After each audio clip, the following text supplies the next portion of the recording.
Hello guys, आज चाहिँ हामी होइन 11 कक्षापछि सबै साथीहरू मिलेर घुम्न द्यालना चौरदेखि लिएर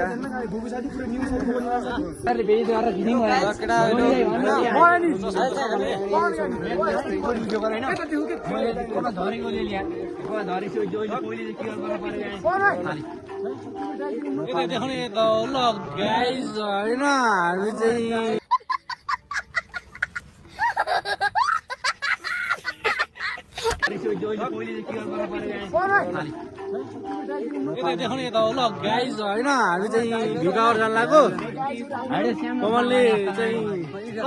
सो गाइज हामी चाहिँ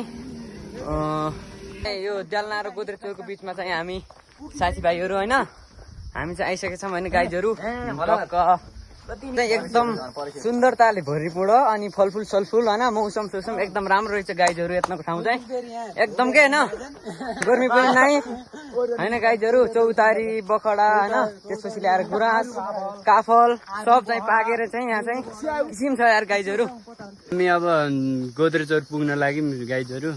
अलि ठ्याक्कै यहाँ चाहिँ शीतल के यस्तो गर्मीको मौसममा नि होइन पुरै के ज्याकेट लाएर हिँड्ने ठाउँ के हामी यत्रो हिँड्यौँ होइन।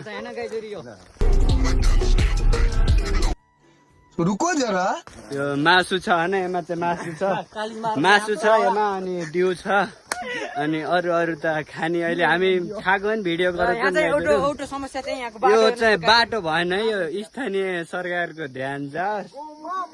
यो टुरिस्ट एरियामा यस्तो बाटो यो सुहाएन होइन।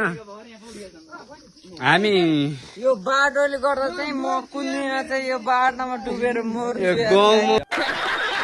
गौमुखी गाउँपालिका वार्ड नम्बर कति पर्छ त्यो चाहिँ थाहा भएन।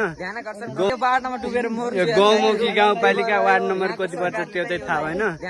गौमुखी गाउँपालिका अध्यक्ष उपाध्यक्षहरूको ध्यान जाओस्। यो बाटो यस्तो भएन कि यो गाइज हेर्नु न, बाटोमा खाल्टा खुल्टी। हामी घुम्दा घुम्दै चाहिँ यहाँको स्थानीय एकजना बाजेसँग भेट भयौँ। बाजे यो गाउँपालिकाको अध्यक्षको नाम के हो? यो गौमुखी गाउँपालिकाको विष्णु कुमार गिरी। यो बाटो भएन कि सर, यसो हेर्नु पर्यो। ट्रेकिङ आउने मान्छेहरू हिँड्ने बाटो यस्तो नभन्नुहोस् न तपाईँले नि। बाजे चाहिँ अब टुरिस्टहरू बाख्रा हेर्न भनेर आउनु आएको रहेछ। हामी टक्क हिँड्यौँ झुङ्दी होइन यो ठाउँ त झुङ्दी भन्छ होइन साथीहरू। झुङ्दीहरू साथीहरू चाहिँ उहाँ पारी पुगिसके, हामी चाहिँ यहीँ छौँ। यहाँ हेर्नुहोस् न यस्तो हरियाली, यस्तो यहाँ स्वर्ग छ। बुटोलमा बसेकाहरूलाई त यहाँ स्वर्ग छ स्वर्ग। हामीले स्वर्ग जानको लागि मर्नु पर्दैन कि, हामीले पहिल्यै स्वर्ग देखेका छौँ कि। यस्तो ठाउँ हेर्नुहोस् न, बाटो पनि छैन, यो केही छैन।